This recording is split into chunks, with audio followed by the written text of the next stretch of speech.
এই যে এখানে দাঁড়ালো, কিছু এখানে খেতে ইচ্ছে করছে না বলো না? খাওয়ার জন্য এখানে দাঁড়ালাম। আর এইখানটাতে মনে হয় জল পড়ে বৃষ্টির সময়, কিরকম লাগছে তাই তো। দেখে।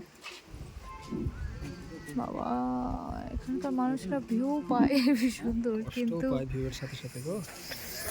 পাহাড়ি বহুত ফুল, কষ্ট এখানকার পাহাড়ি মানুষের, ফুলগুলো অনেক দেখো কত কষ্ট। সুন্দর এখানে। ছোট ছোট চারিদিকে পাহাড়ি ফুল, তাই না? মানুষের শখ হয় পাহাড়ে ঘুরতে আসা পর্যন্তই ঠিক আছে, কিন্তু এখানকার মানুষদের এখানকার জীবন অনেক কষ্ট। কুকুরগুলো সত্যি অনেক কষ্ট পায় না? আমার মুখের নাক ভিডিও করবে।